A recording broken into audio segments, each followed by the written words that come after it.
Buenas tardes a todas las personas que nos acompañan. Quiero agradecer a todo el público que nos sintoniza en vivo a través de nuestras redes sociales. Mi nombre es Laura Casio, soy cofundadora y actual presidenta de la Red de Estudios Globales Atlas Polaris, y es un gusto y un honor para mí poder dar la bienvenida a este foro virtual en coordinación con la Facultad de Estudios Superiores Acatlán, que se titula Multilateralismo versus Unilateralismo, entre cooperación y nacionalismos, un nuevo orden mundial. Decidimos invitar alumnos de los últimos semestres de la carrera de Relaciones Internacionales con el fin de fungir como un espacio de difusión en donde el análisis con base en diversas problemáticas que engloba el título de este foro puedan ser planteadas dentro de este espacio y las personas en nuestro país puedan conocer estas reflexiones desde la academia, específicamente dentro de México, dentro de la Universidad Nacional Autónoma de México. El objetivo principal de este foro es precisamente generar este espacio de reflexión en torno a lo que puede ser una paradoja histórica, en donde los países que impulsaron los procesos de globalización en los siglos pasados hoy se encaminan a promover políticas proteccionistas. Principalmente tenemos el ejemplo de Estados Unidos, en donde desde hace algunos años ha impuesto estas políticas, así como el incremento de barreras arancelarias, y se han venido renegociando algunos de los principados tratados de libre comercio que se habían firmado en la década de los 90. El del Reino Unido también es otro ejemplo que ha protagonizado uno de los hechos más disruptivos de la política internacional en los últimos años con el Brexit, en donde se concretó su salida de la Unión Europea. Estos cambios profundos, junto con el ascenso de China y la creciente capacidad de este país por monitorizar la dinámica de la economía mundial, ha reconfigurado el proceso de globalización y de la geopolítica mundial. Las disputas hegemónicas que se han expresado en los diferentes ámbitos, como el comercial, el financiero, el político y el tecnológico, caracterizan la relación actual entre países como Estados Unidos y China, cuya dinámica puede resultar en varios conflictos crecientes a nivel mundial. Las situaciones descritas se han venido profundizando con la coyuntura de la pandemia en la que el mundo está atravesando actualmente. Asimismo, las respuestas de los diferentes países ante esta situación han visibilizado tanto los alcances como las limitaciones de estos esfuerzos multilaterales y deja entrever la crisis dentro de los espacios de integración a un nivel no solo regional, sino continental y global, y las coordinaciones supraestatales, así como la agudización de las disputas multilaterales. Frente a esta situación, yo les pregunto, ¿de verdad es necesario generar investigaciones que sigan promoviendo el estudio de iniciativas multilaterales, regionales y subregionales destinadas a promover la cooperación y el diálogo para buscar soluciones comunes a problemáticas cada vez más complejas? Para concluir esta pequeña introducción, quiero agradecer a las autoridades de la Facultad de Estudios Superiores Acatlán por siempre brindarnos un apoyo incondicional. Es un honor tener autoridades que siempre estén abiertos para apoyar este tipo de iniciativas. Agradezco a todos los asistentes que se encuentran sintonizando este evento en vivo y a los ponentes por aceptar nuestra invitación a participar dentro de este foro virtual. A todas las personas que se encuentran conformando otras redes, organizaciones, instituciones, por todo el apoyo que nos han brindado. Y por último, quiero agradecer a todos mis colegas dentro de la Red de Estudios Globales Atlas Polaris por el apoyo que siempre nos brindan, ya que sin su ayuda estos eventos simplemente no podrían ser posibles. Muchas gracias, espero que todos puedan disfrutar este foro. y le cedo el uso de la palabra al profesor Bernardo Morales Lara, jefe de sección de Ciencia Política de la Facultad de Estudios Superiores Acatlán, quien nos dará unas palabras a nombre de la facultad. Profesor Bernardo, tiene el uso de la palabra. Hola, muy buenas tardes. Muchas gracias, Presidenta Laura Casio, de esta red de estudios globales, Atlas Polaris.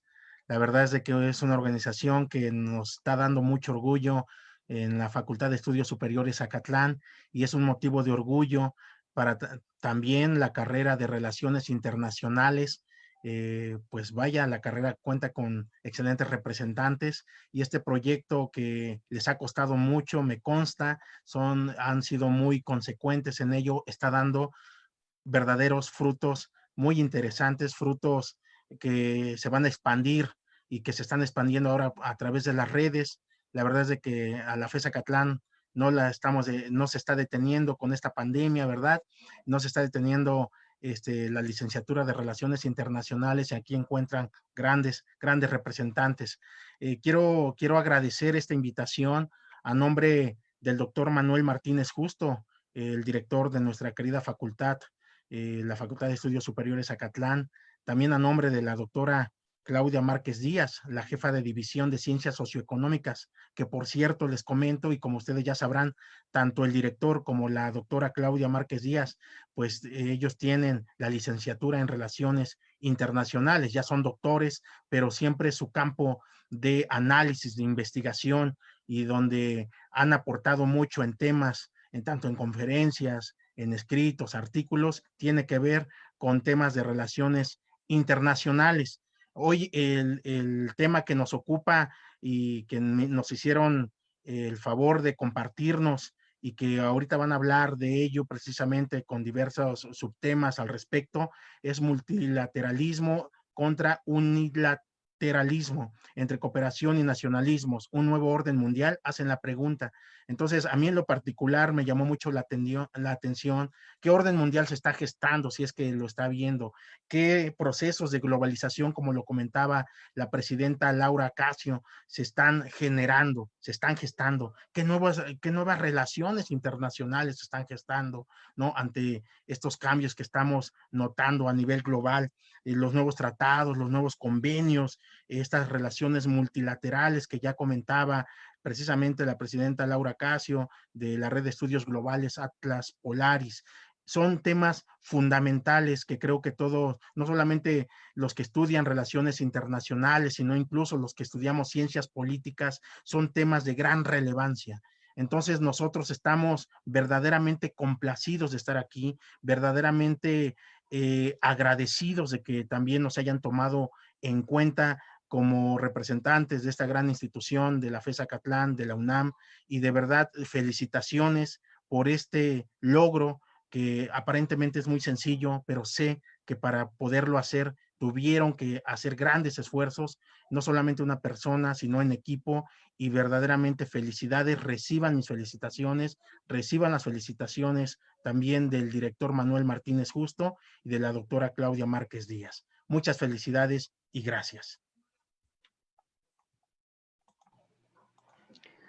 Muchas gracias, profesor. Bueno, buenas tardes a todos los presentes que hoy nos acompañan en esta nueva modalidad de hacer y reunirnos para encuentros y discusiones académicas.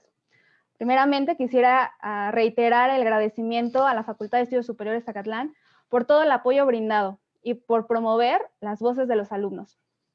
Mi nombre es Oriana Ramírez Ruiz, vicepresidenta de la Red de Estudios Superiores, de la REGAP, y hoy tengo el honor de estar moderando esta mesa. Como bien lo comentó la presidenta, entre cooperación y nacionalismos, ¿un nuevo orden mundial?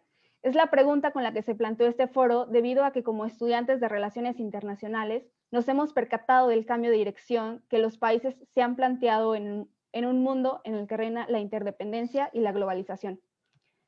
En ese sentido, la cooperación y los organismos multilaterales nacidos y reforzados a partir de la Segunda Guerra Mundial por Estados Unidos, el día de hoy se enfrentan ante este mismo actor, en un escenario diferente en el que los problemas ya son globales y por tanto la solución también. Es la globalización la que hoy ha permitido que el mundo esté más conectado, pues podemos saber lo que pasa al otro lado del mar prácticamente en tiempo real. Es la misma globalización la que hoy nos permite un intercambio de productos y servicios como si las fronteras hubiesen sido cosas del pasado. Sin embargo, como mencioné y como se mencionó hace un momento, en los últimos años se ha visto un retorno hacia una corriente unilateralista, corriente que vemos más palpable a partir de lo que es conocido como la era de Trump. Con lo anterior, este foro se ha planteado una serie de objetivos con el fin de dar respuesta a la pregunta planteada en el título del foro. Así, los objetivos que pretendemos cumplir con las próximas ponencias es, en primera instancia, analizar el debilitamiento del multilateralismo promovido por Occidente y la paradoja que implica que sea el mismo Occidente que retoma las acciones unilateralistas y nacionalistas, así como la interdependencia que se ha generado entre la misma globalización y la importancia de darle soluciones globales a problemas globales. Además, se analizará el ascenso de otros actores como lo es China y que podrían corresponder a una alternativa para la continuación y promoción de estos organismos multilaterales y las consecuencias de esto dentro del sistema internacional. Sin más preámbulo, me permito presentar a nuestro primer ponente. Pablo Bustamante es un internacionalista en formación por la Facultad de Estudios Superiores Zacatlán. Es miembro activo del programa de Educación por la Paz de la UNESCO, Children's International Summer Villages, en su capítulo en México de 2011, coordinado por la delegación mexicana en el Village Program. En Brasil, en 2018, participó en el mismo programa internacional del CISV en México en 2019 como miembro del staff. Además, es fundador y productor del ejecutivo de Ligando el Tema, podcast de debate, diálogo, análisis político de coyuntura desde diciembre de 2019. Actualmente trabaja para Ojeda y Asociados, firma legal pionera en el área migratoria y de entretenimiento con más de 50 años de experiencia. Pablo nos va a hablar sobre el Occidente, gloria, desastre y fragmentación, una corta reflexión sobre nosotros. Adelante, Pablo, te cedo la palabra. Muchas gracias. Primero que nada, quería agradecerle a la Red de Estudios Globales Atlas Polaris por la invitación.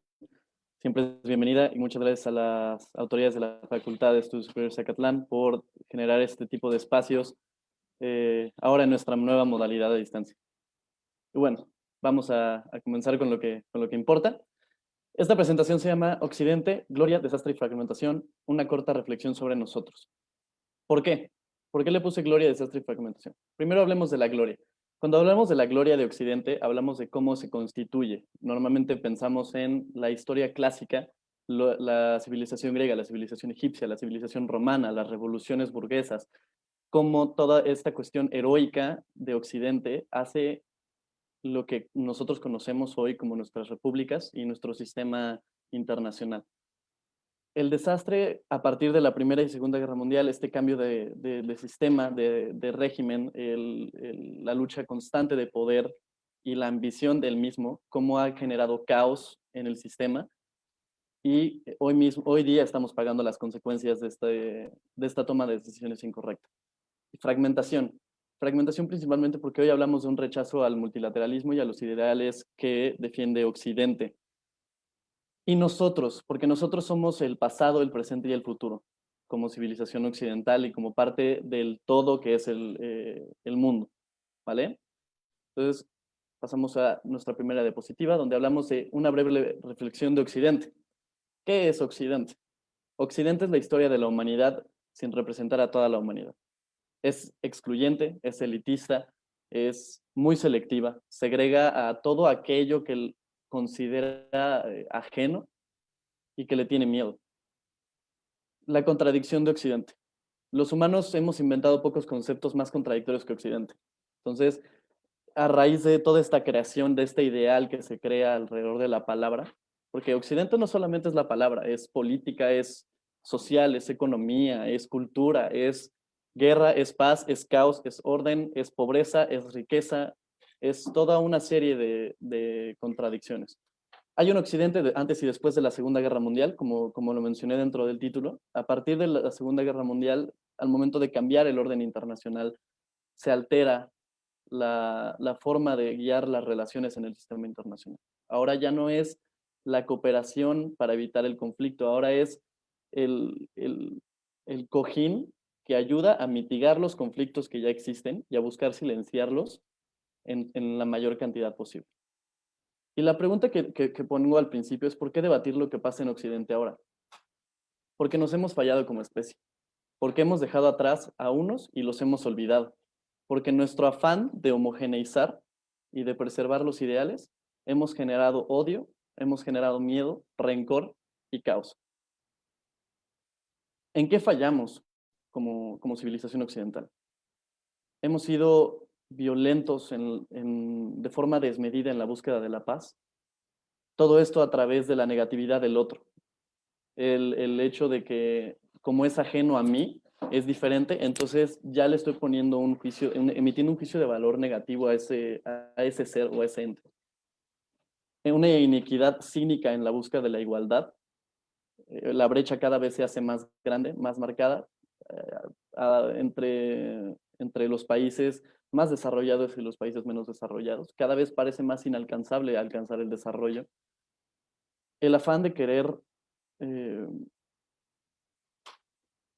occidentalizar todo, y con occidentalizar me refiero a la apropiación cultural occidental, de querer absorberlo todo y convertirlo en contenido popular para que la gente lo pueda digerir, ha generado miedo a lo desconocido.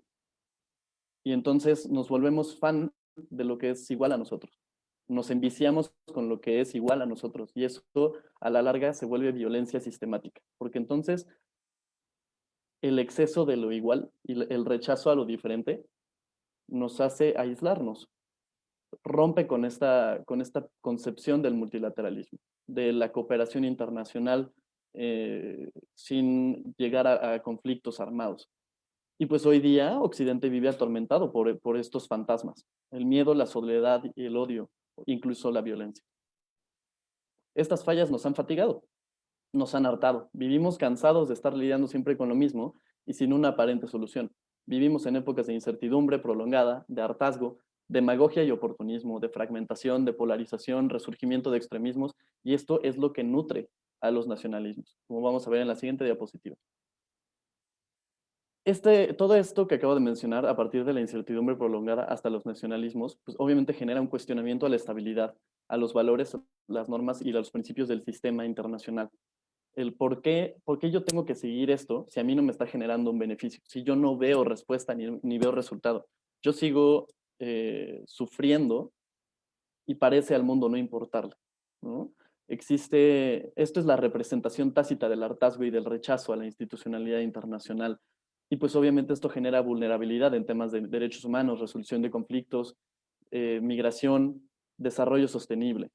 Todo esto se convierte en paradigmas que se van a tener que desarrollar desde lo particular y no desde lo general, como busca hacer la Organización de las Naciones Unidas en este momento con la Agenda 2030.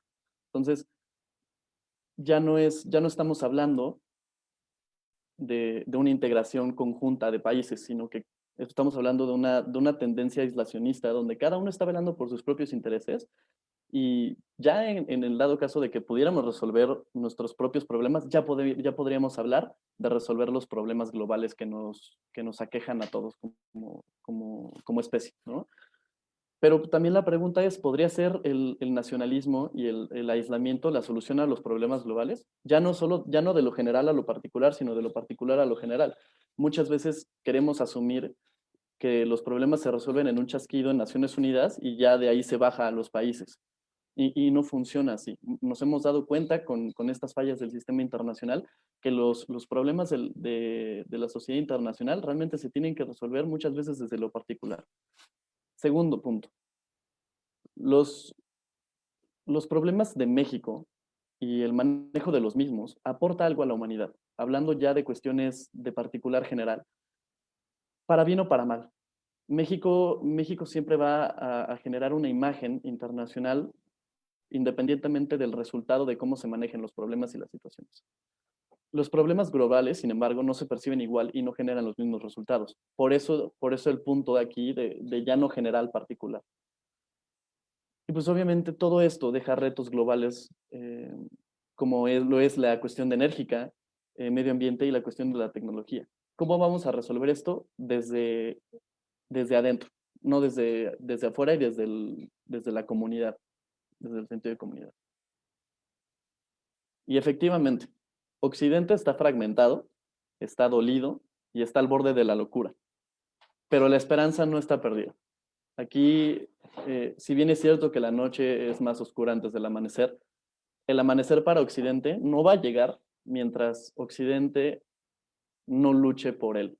Mientras Occidente no se mire al espejo, se perdone, se acepte como es, se empiece a querer y decida corregir los errores que le han costado 2500 años de historia. Y para eso les voy a dejar la siguiente reflexión. Pensar Occidente. Es uno de los libros de Marwan Sotoantaki. Occidente está descompuesto, pero me niego a claudicar en las perspectivas de democracia, república y libertad que un día se establecieron en él. El advenimiento de los ismos, nacionalismos, nativismos, extremismos, etc., es solo uno de los fenómenos que me llevan a notar el rompimiento de los acuerdos sociales que un día creímos que estaban afianzándose. Creo que es necesario revisar qué sucede cuando la democracia entra en los terrenos de la indiferencia, cuando la posibilidad de convivencia multicultural se percibe como riesgo, que rechaza el aprendizaje del pasado y da cabida a la violencia. Todos estos pensamientos que acabo de comentar, que les acabo de platicar, no son en la totalidad míos, parten de tres artículos, 2 libros y un artículo. El primero sería 21 lecciones para el siglo XXI de Yuval Noah Harari. El segundo sería Pensar Occidente de Marwan Sotoantaki. Y el tercero sería un artículo llamado La crisis del multilateralismo y América Latina de Alberto Van Klaveren para Fundación Carolina. Esta reflexión espero que la puedan digerir un poquito y más adelante, al final, platicar conclusiones. Y por mi parte sería todo. Muchísimas gracias por estar aquí.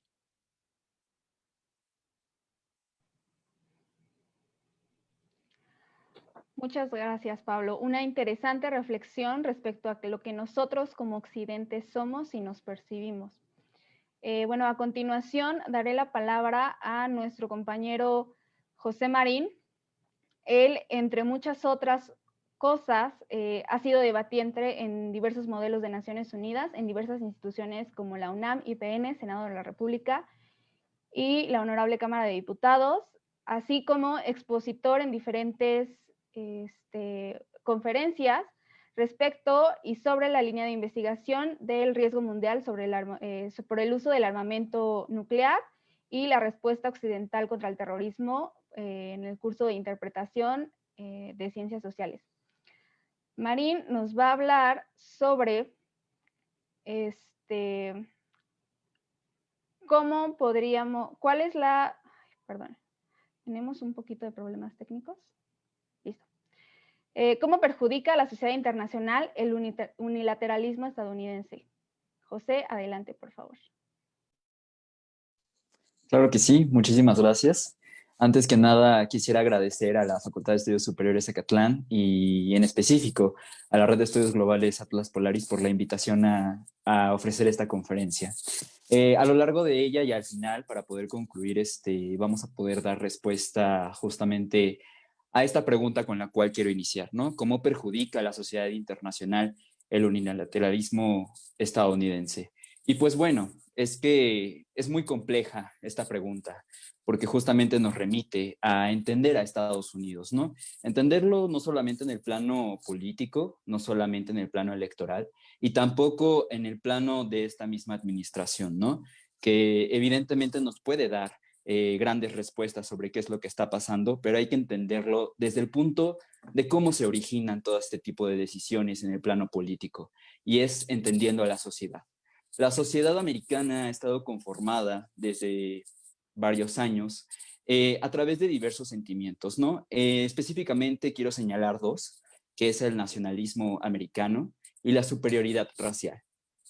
Estos 2 temas nos han dado origen a muchos problemas, a muchos debates y a muchas políticas de las cuales inclusive la misma administración estadounidense está lidiando al interior de esta nación, ¿no? Vemos cómo el presidente Donald Trump se aprovechó justamente de estos sentimientos para poder llegar al poder. America First fue un eslogan que utilizó durante su campaña electoral de 2016 y que vuelve a utilizar durante esta campaña electoral, ¿no? Este sentimiento de superioridad americana sobre otros. Y pues bueno, estos dos sentimientos han estado enraizados en los anales de la historia de Estados Unidos, ¿no? El primer caso, o en el cual yo quisiera enfatizar, es en la elección de Andrew Jackson. Andrew Jackson provino de Occidente, del occidente de los Estados Unidos. En ese entonces, en ese contexto histórico, el occidente estaba olvidado por la clase política de Oriente. Y evidentemente él lo que hizo fue posicionar a esta clase social, a toda la población que pertenecía a esta región de los Estados Unidos, para poder movilizarlos, para poder ejercer presión política y para poder justamente ganarse el voto popular y poder llegar a la administración estadounidense, al poder ejecutivo de Estados Unidos. Sin embargo, podemos ver cómo esto mismo es un claro ejemplo de populismo porque justamente retomó a ideas con las cuales esta población se veía más reflejada, ¿no? Evidentemente hablamos de una población con un desarrollo económico limitado, con un rezago educacional, y es la misma manera en la cual Estados Unidos pudo resolver este tema. Sin embargo, lo vemos denotado y reflejado con Donald Trump. Donald Trump lo que hizo fue notablemente reposicionar estos sentimientos en la población, ¿no? Traer estos sentimientos de la población más auspiciados o más profundos, por así decirlos, que realmente duelen aceptarlos, pero que están ahí presentes, estos rasgos xenofóbicos, estos rasgos de superioridad racial, en los cuales se ve inculcada la educación y se ve inculcada el espectro cultural de los Estados Unidos, ¿no? Justamente esta psique social se ve reflejada en la toma de decisiones por parte de esta administración, porque evidentemente vemos cómo se da una política internacional reaccionaria, una política internacional que vela por los intereses domésticos para posicionar nuevamente a Estados Unidos como el centro del poder y evidentemente quitar del plano político a otras potencias nacientes como evidentemente es el caso de China. Todo esto se da bajo un contexto en específico, ¿no? Agradezco mucho que la exposición anterior haya sido de mi colega Pablo Bustamante, porque evidentemente nos denota que Occidente está construido bajo términos estadounidenses, bajo términos de los cuales no solamente impactan en las instituciones internacionales como el Fondo Monetario Internacional, el Banco Mundial o organizaciones como Naciones Unidas, sino que también está muy enraizado en el espectro ideológico, en cómo nos desarrollamos nosotros como sociedad, ¿no? Esta estructura bajo el poder estadounidense se da en dos tipos de decisiones. Una ambivalencia de acciones unilaterales por parte de Estados Unidos, de imponer sanciones, de imponer políticas, de imponer gobiernos en América Latina, y también multilaterales, claro, para la creación de estos organismos internacionales, para poder velar que sus intereses sean legitimizados con la utilización de estas instituciones. Podemos ejemplificar durante esta administración 3 casos en los cuales hubieron decisiones unilaterales. El autor Robert Kagan, en uno de sus artículos, menciona aspectos en los cuales podemos basar este tipo de definición, ¿no? Una relación asimétrica. La relación asimétrica denota que hay un poder mayúsculo que ejerce este tipo de naciones sobre una nación más pequeña, sobre una nación desfavorecida en recursos políticos, en recursos de poder.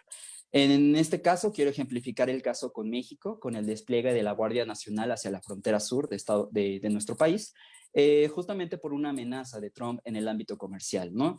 Este tipo de decisiones se dio en un ámbito temporal y espacial en el que se adopta este tipo de comportamientos. Evidentemente, México no siguió una política permanente en el cual atentaba con este tipo de derechos humanos o con este tipo de despliegues hacia esa región, ¿no? Evidentemente se catalogaron diferentes métodos para poder controlar este tipo de flujos migratorios. Sin embargo, podemos ver que, como yo les dije anteriormente, había una ambivalencia entre decisiones unilaterales y multilaterales. La unilateralidad la podemos ver aquí, en que ejerce presión contra México para poder cerrar ese tipo de fronteras, pero después vuelve a la negociación, ¿no? Utiliza a México para poder cumplir sus fines domésticos, para poder frenar ese flujo migratorio, pero después incluye a México en una nueva negociación para poder negociar comercialmente, para poder llegar a un TEMEC, ¿no? A un tratado de libre comercio. Entonces vemos que Estados Unidos emplea diferentes recursos de poder, ¿no? No todo el tiempo va a ser decisiones unilaterales, no todo el tiempo es multilateralidad, no todo el tiempo inclusive es bilateralidad, ¿no? Dependiendo de los intereses que tenga cada una de las naciones que vamos a estudiar, pues depende de cada uno de sus intereses domésticos el cómo va a utilizar y ejercer el poder sobre otros. Abajo yo especifico otra definición que utiliza este autor como el recurso de la coerción antes de esperar los efectos de la gestión diplomática. Otro caso en específico durante nuestro hemisferio fue el caso de Bolivia y en especial en el caso también de Venezuela, ¿no? Donde se da también un espectro de presión económica, de sanciones, de un cierre de las fronteras por parte, para Venezuela, en el cual le restringió y lo aisló prácticamente de la comunidad internacional en el ámbito comercial, pero también en el ámbito político. ¿Cómo utiliza el autor estos ejemplos? Él menciona que existe un unilateralismo hamiltoniano. Este término se refiere simple y sencillamente a la promoción de políticas de protección comercial. El reconocimiento de gobierno y el carácter político de las masas sociales viene como un efecto secundario de lo primero. ¿Por qué hago esta relación? Porque evidentemente esta protección comercial, este cierre y este reconocimiento de gobierno por parte de un gobierno que vino de la fuerza, como en el caso de Yanine Áñez en Bolivia, ejerce un significado amplio para la sociedad de Bolivia, ¿no? Un nuevo orden cultural, un nuevo orden ideológico, un nuevo orden constitucional afecta esta decisión unilateral de reconocimiento de gobierno, no solamente al gobierno ilegítimo de Yanine Áñez, sino también a las masas sociales, a su composición, a los objetivos y a los éxitos que ya se habían logrado para la realización de diversos derechos humanos, para el goce de diversos privilegios o, por así decirlo, goce de diversos derechos que tenían ya ganados y obtenidos en administraciones anteriores. Otro esquema u otro punto muy importante de estas decisiones unilaterales es que se olvida prácticamente del orden internacional que existe. Justamente existe un elevado grado de ilegitimidad en las instituciones multilaterales y de las normas que de ellas emanan. Es posible que gracias a este tipo de huecos de poder, Estados Unidos haya tomado la decisión de salir de la Organización Mundial de la Salud cuando estamos viviendo una crisis sanitaria. Abandona completamente los principios de multilateralidad para poder nuevamente atacar, para poder nuevamente polarizar y nuevamente vemos reflejado que la división, que la polaridad de la sociedad americana se ve reflejada en el ámbito internacional. Este mismo discurso de fragmentación social lo está llevando a escala internacional. No solamente el ejemplo de que salió de la Organización Mundial de la Salud, en 2017 Estados Unidos abandona la UNESCO. Posteriormente se suma un nuevo país que es Israel para poder también abandonar la UNESCO y nuevamente denotamos una nueva configuración en las relaciones internacionales por el caso de Palestina y demás. Vemos que cada acción unilateral que está tomando Estados Unidos afecta a las regiones, afecta a la composición social y evidentemente también afecta en el cumplimiento de los derechos humanos que ya se habían alcanzado anteriormente. A manera de conclusión, quiero demostrar que podemos decir en el ámbito académico y podemos hacer un ejercicio de abstracción, de traer los términos a explicarlos a la realidad, pero necesitamos también de un contexto, explicar un contexto. Y este contexto mundial es que Estados Unidos está viviendo una lucha de poder contra el Estado de China y que justamente todas sus decisiones van a estar basadas en poder privilegiar los contextos y los privilegios y los intereses domésticos de Estados Unidos sobre otro tipo de naciones. Es por eso que vemos la reconfiguración de diversas regiones y quiero que todo este análisis lo podamos ver de una manera integral, que evidentemente no está aislado cada uno de estos temas y que toda la razón de las decisiones unilaterales tiene una razón de ser, tiene una explicación y tiene un efecto negativo, positivo en el ámbito social y en la psique de cada uno de nosotros. Por mi parte sería todo. Muchísimas gracias. Muchas gracias, José Marín. Es muy interesante también cómo nos presentas esta parte de la estructura internacional, ¿no? Bueno, la estructura del sistema internacional y cómo los actores y todos los errores o acciones que tomen influyen dentro de este sistema, ¿no? Y dentro de los demás países. Bueno, a continuación voy a presentar a Jacqueline Esmeralda Cabrero II. Ella es estudiante de séptimo semestre de la licenciatura de Relaciones Internacionales por la Facultad de Ciencias Políticas y Sociales de la Universidad Nacional Autónoma de México. Ha participado en apoyo logístico en proyectos realizados por la Dirección General de Divulgación de la Ciencia de la UNAM, en colaboración con otras dependencias y organizaciones, como el Construyete y Voto Informado. También ha apoyado en el área administrativa de la Dirección de Divulgación de la Ciencia de la UNAM, además de ser la coordinadora de invitados del programa Observatorio Cotidiano transmitido a través de TV UNAM. Ha participado en actividades del ámbito político, en trabajo de campo y como apoyo logístico y organizativo en la campaña electoral 2018. Fue parte del ejercicio legislativo del Parlamento Juvenil 2019. Actualmente es miembro de la Organización de Mentes Innovadoras Sociales en el área de investigación y vinculación académica.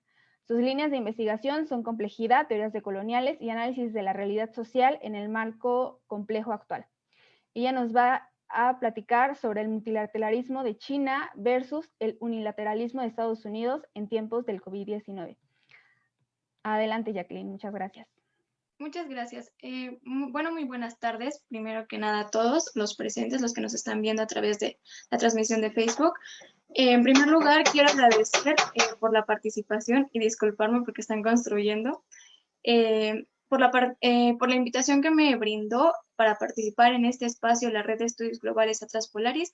Me gustaría comenzar mi intervención con una frase y ley de vida que tengo, que lo único seguro en este mundo y en la vida de todos es el cambio. Entonces, creo que esto se puede trasladar y plasmar muy bien en las relaciones internacionales, porque, como lo sabemos, la realidad internacional se ha caracterizado por ser compleja y dinámica.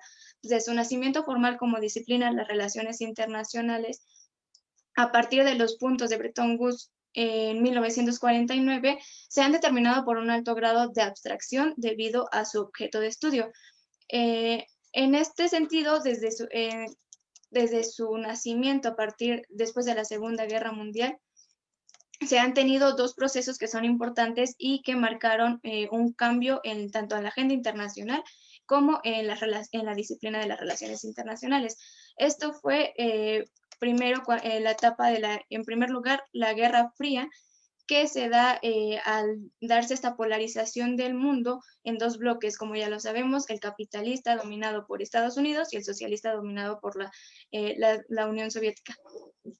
Posteriormente, al darse la caída del muro de Berlín y la decadencia de la URSS, se da otro proceso de transición en donde las relaciones internacionales vuelven a sufrir un cambio, y al darse el dominio del capitalismo en manos de Estados Unidos, junto con el surgimiento de la globalización como proceso, dan este giro radical que no se había tomado en cuenta o no se tenía tan analizado o predeterminado para toda la comunidad científica y también de la sociedad internacional.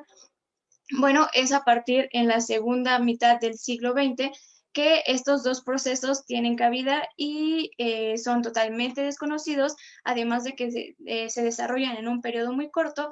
Se dan transiciones de grandes saltos en donde no se estaba preparado para ellos, lo que vislumbra un alto grado de complejidad y los procesos tan cambiantes que incluso pueden ser de manera inmediata y sin aviso alguno, como lo había mencionado. ¿Por qué hago mención de esto? Es porque después de este breve devenir histórico que realizo, en un marco actual donde la pandemia ha venido a vislumbrar con mayor claridad la no linealidad de las relaciones internacionales y por ende la realidad internacional.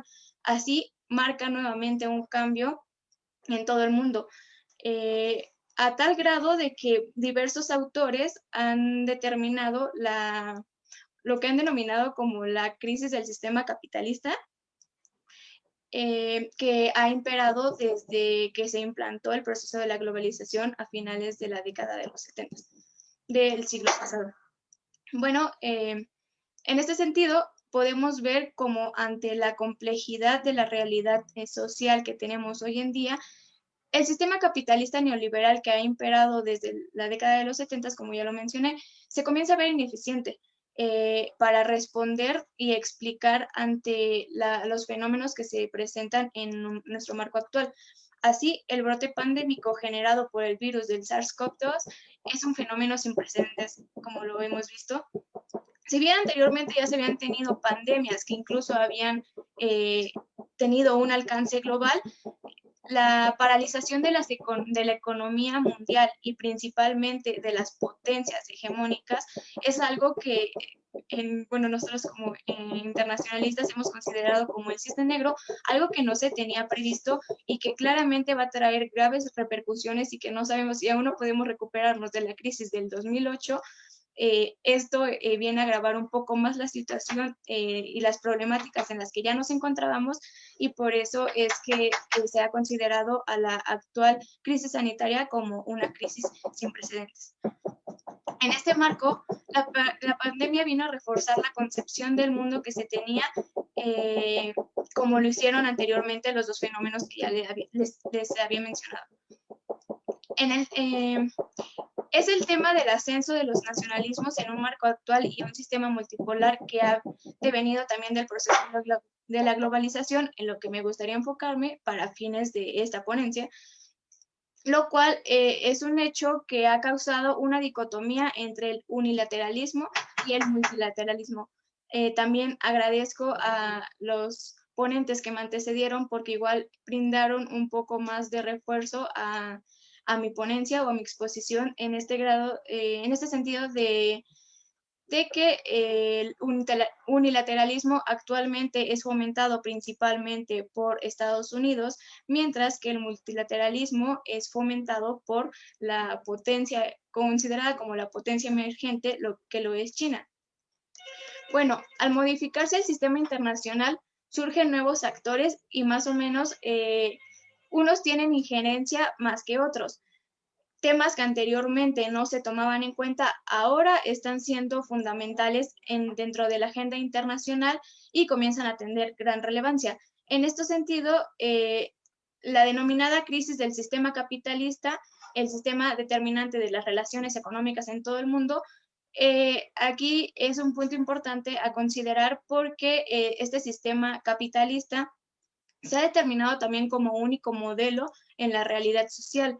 Estados Unidos comienza a tener algunas consecuencias que son perjudiciales para el país al tratar de ser esta potencia hegemónica, y como ya lo mencionaron igual los ponentes que me antecedieron, han intentado implantar este modelo capitalista neoliberal en todo el mundo. Y además de eso, esta visión eurocéntrica que se aplica de manera generalizada a todos los países. Entonces, creo que eso ha sido un grave problema porque como tal no hemos considerado las particularidades, las problemáticas, y que no tienen los mismos recursos todos los países para llevar el mismo modelo económico, y también en todos los aspectos, todos los países que conforman este sistema internacional. Por ello, actualmente vemos que Estados Unidos comienza a tener consecuencias, vemos a una potencia hegemónica debilitada en cierta medida, que ya no puede cumplir con su papel de líder, que ya no puede responder ante las diferentes problemáticas y seguir con ese papel de potencia hegemónica. Vemos ahorita actualmente, creo que en las redes sociales y en la comunidad científica e internacional, muchos hablamos de esta figura del presidente de Estados Unidos, que es Donald Trump, un representante que ha modificado el actuar que venía desarrollando el país desde hace varias décadas. Por otro lado, también me gustaría traer a la mesa a los nuevos actores que surgen, como ya lo mencioné, y que se comienzan a desarrollar dentro de la esfera internacional con gran eficacia. Ganan mayor presencia y obtienen un papel fundamental dentro del sistema internacional. El claro ejemplo es China. ¿Por qué menciono China? Porque aquí se pueden ver estos dos polos de visiones muy contrarias y que comienzan a enfrentarse. Entonces, en ese telón existen una gran diversidad de teorías acerca del tema, supuestos de que China comienza a mostrar la capacidad que tiene para convertirse en una potencia hegemónica, desplazando a Estados Unidos de esa posición. Por otro lado, aquellas que aseguran que China no podrá quitarle el lugar que ha ostentado la potencia estadounidense desde finales del siglo pasado. Esto aún es muy prematuro que se pueda determinar que sí y que no puede ser, pero lo que sí es que el tema ha sido de gran controversia dentro del sistema internacional y un debate que hoy en día se encuentra en el foco de todos los analistas y teóricos de las ciencias sociales y de las relaciones internacionales. Así, el brote pandémico trajo graves consecuencias para el mundo. No solo ha sido el alto índice de muertes, que no es una cosa menor, sino que trajo consigo también implicaciones que son fundamentales tomar en cuenta para que este análisis sea más fructífero, más rico y más enriquecedor. Bueno, me gustaría citar en este sentido a Boaventura. Es un libro que también recomiendo ampliamente, es muy pequeño y habla de la cruel pedagogía del virus, y él menciona que la crisis sanitaria actual es parte de una crisis más grande. Me gustaría citar a Boaventura, es que la pandemia solo agrava una situación de crisis a la que ha sido sometida la población mundial. Y si bien la crisis pandémica puede revertirse, se tendrán en un futuro crisis peores, por ejemplo, la ecológica que se avecina y que esa será irreversible. Entonces creo que esto es como solo el comienzo de grandes problemas que comenzamos a tener y que necesitamos tomar en cuenta. Bueno, en segundo término y no menos importante y para fines de esta exposición, la pandemia ha venido a reforzar la idea de que muchos autores hablan de la crisis o decadencia del sistema capitalista neoliberal, del modelo económico y social que se implantó desde la década de los 70 del siglo XX y que ha imperado en todo el mundo. Como modelo social, el capitalismo no tiene futuro. Yo creo que el capitalismo neoliberal ha incapacitado un poco a los gobiernos, y lo hemos visto ante la actual emergencia, a responder a situaciones como la que se vive hoy en día, por el hecho de que el mercado ha sido quien recibió prioridad en la regulación de los países y que en cierta medida los estados se dieron soberanía a esta figura, lo cual actualmente comienzan a recuperar ese poder y esa soberanía que habían cedido al ser ellos los que, se puede decir, resuelvan las problemáticas que en mayor medida también se han realizado por este hipercapitalismo y la sobreexplotación que ha tenido en tanto de los recursos naturales como de la tierra. Así se da el regreso del Estado y de la comunidad. Es por ello que ahora el Estado recupera un poco su poder. No obstante, no ha sido del todo beneficioso. También provocó el retorno a nacionalismos exacerbados que comienzan con el discurso supremacista blanco, como lo ha estado promoviendo el presidente Donald Trump. Lo hemos visto que en su campaña política era esta idea racial y supremacista del blanco y de eliminar de su país a todas aquellas personas que no fueran estadounidenses. Entonces parece que regresamos a un retorno de los fascismos y nacionalismos que se dieron en el siglo XX. Así, con medidas proteccionistas por parte de las potencias y por las ideas nacionalistas, se fomenta el unilateralismo, que precisamente ha sido perseguido por la potencia estadounidense, ya que a pesar de estar inmersos en un mundo multipolar que se desarrolla desde finales de la década pasada, en donde existen diversos actores que marcan las reglas del juego y que promovían la cooperación y el multilateralismo, me parece importante analizar esta situación porque no podemos ver cómo en la práctica Estados Unidos no persigue tanto esta cooperación multilateral en donde participen todas las naciones, sino se ha visto este fomento y actualmente su postura ha sido hacia un unilateralismo. Nos encontramos hoy en el marco de la pandemia, como ya lo mencioné, en un proceso de incertidumbre y de grandes cambios. Pareciera que en algunos aspectos se está retrocediendo en el tiempo y se realizan prácticas que se suponía habían quedado en el pasado. Lo cierto es que las relaciones están redireccionándose. Las relaciones internacionales están redireccionándose. Y pareciera que a pesar de que nos encontramos en un mundo muy polar, se comienza el mundo a polarizar nuevamente. Por un lado, Estados Unidos como potencia hegemónica, que cuenta con un gran poderío, tanto económico, tecnológico, e incluso con las mayores fuerzas militares. Sin embargo, por el otro lado, trasciende una gran fuerza de potencia emergente a potencia hegemónica, a potencia tecnológica, perdón. Ha pasado de copiar a innovar, así como también se ha convertido en potencia financiera y comercial. Estoy hablando de China, lo cual actualmente con todo el desarrollo y crecimiento que ha tenido, se le considera como potencial para convertirse en una potencia mundial. En este sentido, hemos visto que Estados Unidos ha puesto sus esfuerzos en intentar frenar el crecimiento y desarrollo de China. No obstante, muchos de sus intentos han sido fallidos. Las medidas proteccionistas de la potencia estadounidense y la postura de Donald Trump, así como su imposibilidad de sostener toda la institucionalidad que generó, lo ha llevado a salirse de diversos organismos internacionales importantes, como lo hemos visto, la OMC, la OMS, así como de tratados internacionales como la TPP.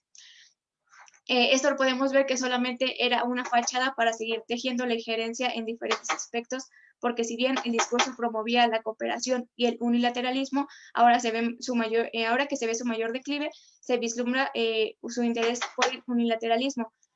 Para ir cerrando, China, a partir de los años 70 del siglo XX, comienza su acercamiento a la comunidad internacional y es muy reciente su crecimiento.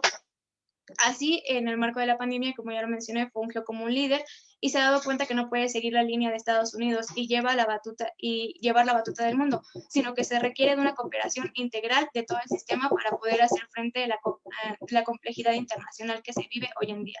Por ello, ha sido fiel promotor del multilateralismo. En este telón me gustaría concluir que claramente estamos en un periodo de gran incertidumbre y de muchos cambios, en donde todo puede pasar, pero lo cierto es que se necesita ver y tener prácticas distintas porque lo que se ha venido haciendo hasta ahora ya no nos funciona. Necesitamos tener alternativas a este sistema occidental y eurocéntrico que se ha aplicado de manera generalizada.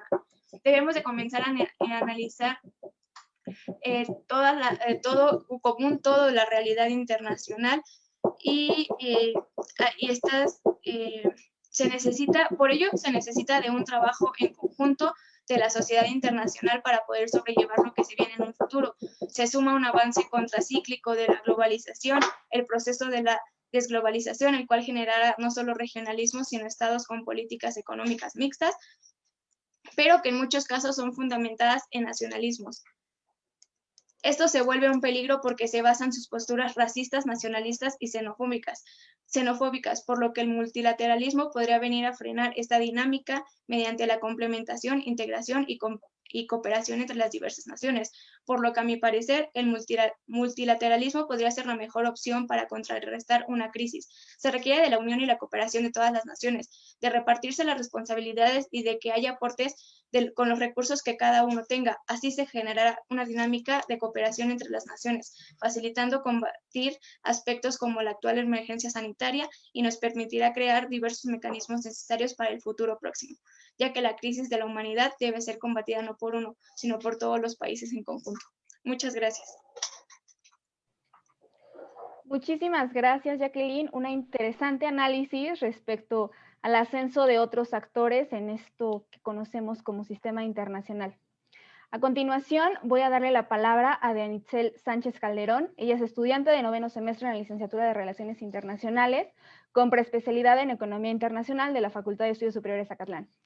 Ha participado como voluntaria en el programa Aplicadores Pro UNAM e Invoca, programa de voluntariado en la UNAM, llevado a cabo en el Colegio de Ciencias y Humanidades, plantel Azcapotzalco, en el 2019. Participó como ponente en el 9º Congreso Estudiantil de Relaciones Internacionales, 100 años de guerra y paz, las relaciones internacionales del siglo XXI, bajo el eje La paradoja de la paz, el multilateralismo y la estrategia militar. Concluyó el Seminario Iberoamericano de Expertos Agenda 2030 en América Latina, Derechos Humanos, Cooperación y Desarrollo, impartido por el Centro de Estudios de Iberoamérica de la Universidad Rey Juan Carlos de España y la Comisión Estatal de Derechos Humanos de Jalisco, México. Concluyó el curso Las claves del conflicto palestino-israelí, impartido por la Asociación Chilena de Investigadores en Estudios Judíos, coordinado por Manuel Férez, profesor de Medio Oriente y Cáucaso, y Jonathan Neuroxkri, expresidente de la Federación Sionista de Chile. Actualmente se instruye en el programa modular sobre géneros y derechos humanos de Amnistía Internacional Paraguay en el periodo de agosto a noviembre de 2020. Sus temas de interés son derechos humanos, diplomacia, seguridad nacional, geopolítica y gobernanza. La ponencia que hoy nos va a presentar Diana Itzel se llama Tierras Raras, el sector estratégico clave para la hegemonía tecnológica frente a la guerra comercial entre China y Estados Unidos de 2018 a 2020. Diana, por favor.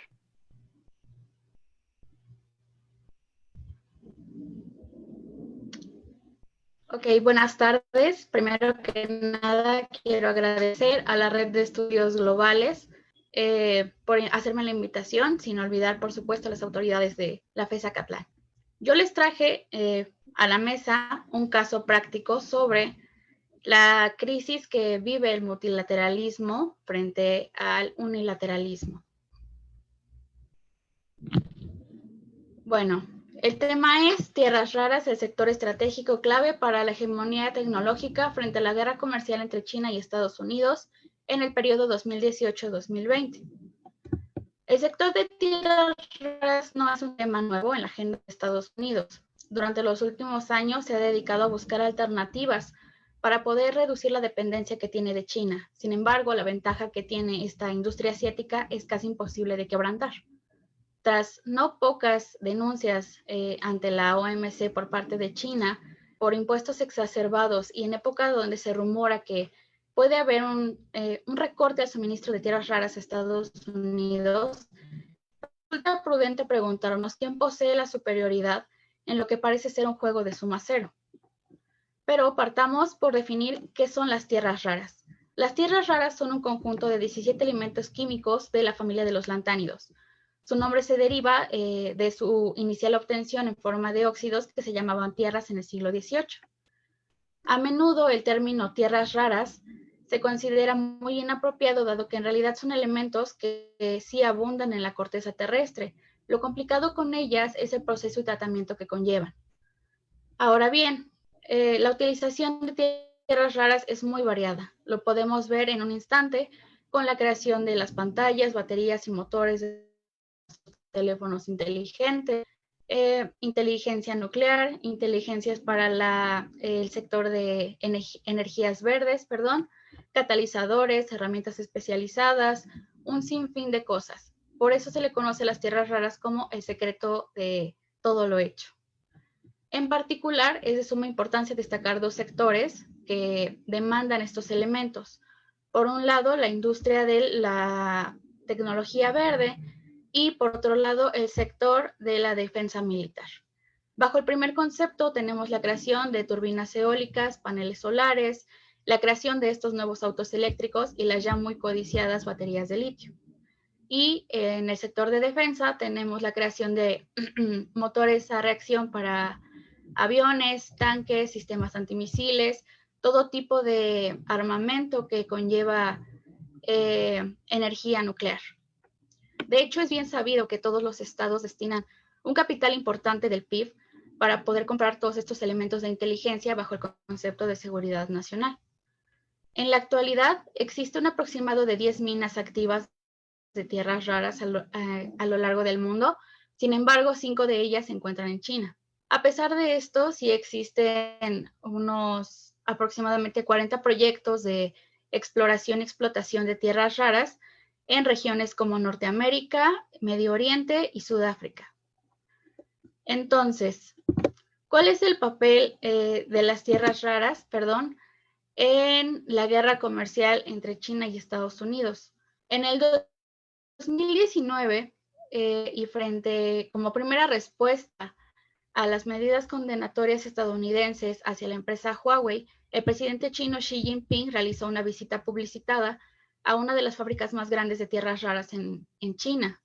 Fue justamente en este momento cuando tanto la prensa como los expertos internacionales se dieron cuenta de que las tierras raras eran una carta más en esta disputa y que Estados Unidos corría el riesgo de perder suministros que son vitales para mantener su fortaleza tecnológica. De inmediato surgió una muy justificada preocupación norteamericana a sabiendas de que en el pasado China ya había utilizado esta superioridad en el ramo para hacer frente a un conflicto con otro estado. Esto sucedió en el 2010 cuando un marinero chino estrelló su barco con 2 botes patrulla japoneses. En ese entonces, China demandó que se habían violado los derechos humanos de su connacional y entre muchas otras medidas adoptó la restricción de suministro de tierras raras a el país del sol naciente. Transcurrieron entonces más de 5 años de continuas demandas ante la OMC por parte de Japón, Estados Unidos y la Unión Europea, hasta que finalmente China retiró todas estas políticas restrictivas. Para poder entender la magnitud de la dependencia que tiene Estados Unidos hacia China, tenemos que hacer una alusión a todas las estadísticas. China es la productora por excelencia de tierras raras desde 1992. Alberga un 44% de las reservas mundiales y produce entre el 80 y 90% del total global. Hablamos sin duda de un monopolio no declarado, pero de hecho existente. Lo que ha facilitado que la industria de China crezca en todos estos años, que van desde el 92 hasta la actualidad, es que se han encontrado un sinfín de depósitos en Mongolia, nuevas investigaciones, y que las políticas ambientales respecto a la extracción de estos minerales no son muy exigentes para el país asiático. Por otro lado, Estados Unidos sí posee tierras raras en la mina Mountain Pass. De hecho, el US Geological Survey lo considera el productor más grande de tierras raras después de China o fuera de China. Sin embargo, por el costo de producción y tratamiento, resulta más rentable para Estados Unidos importar estas tierras raras antes que procesarlas en territorio nacional. Y muestra de eso es que en el periodo 2015-2018, todas las importaciones que se hicieron de tierras raras por parte de Estados Unidos provienen del gigante asiático.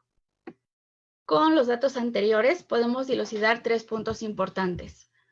Número 1, que las tierras raras son elementos altamente geoestratégicos. Esto quiere decir que pueden llegar a determinar la política, el comercio y la economía de las naciones. Número 2, vemos a un Estados Unidos que acostumbra a la hegemonía mundial, pero que se encuentra actualmente en una posición poco favorable e incluso se podría decir que de repliegue. Y número 3, China ha adoptado un modelo muy inteligente para poder invertir en mercados de alta competencia. Y esto lo ha forjado como una potencia en ascenso por excelencia. Se lleve a cabo o no el recorte de tierras raras, no simplemente es necesario, sino que es prioritario para Estados Unidos que busque las alternativas para poder sobrevivir a un futuro incierto. Ya para ir concluyendo y poder hacer una simbiosis con el tema general del foro, podemos decir que nos encontramos en una era de renacimiento de los viejos nacionalismos. Sin embargo, esta lucha por tierras raras es un ejemplo de cómo las medidas que caracterizan al unilateralismo, como son el proteccionismo y el aislacionismo estadounidenses, no siempre llevan a la sobrevivencia del Estado. Resulta complicado incluso no evocar a la teoría de la hegemonía o teoría sistémica, de Robert Gilpin, en un escenario en donde China tiene toda la capacidad para determinar o reordenar el papel que tiene Estados Unidos en el sistema internacional. Porque de manera muy resumida, China sí tiene muchos compradores a lo largo del mundo, pero Estados Unidos no tiene más proveedores. De forma paralela, también es importante considerar y reconocer que el ascenso que ha ganado China en estos últimos años se debe principalmente a sus tendencias al multilateralismo, es decir, su presencia en los 5 continentes, las continuas inversiones, cooperación con estados y con organismos internacionales, todo un contraste con Estados Unidos y, por supuesto, el papel que mantiene la ONU. Finalmente, será la relación costo-beneficio lo que determine si China se posiciona en un punto crucial para competir directamente con la hegemonía que prevalece, es decir, Estados Unidos, o si Estados Unidos tendrá que ceder para poder mantener el status quo. Por mi parte sería todo. Dejo este tema en la mesa, no sin antes recomendar este artículo interesante que se llama Jimmy Carter le explica a Trump las razones por las que China se adelantará a Estados Unidos.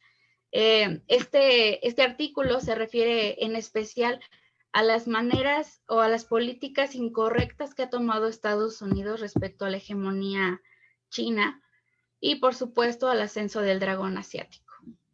Gracias.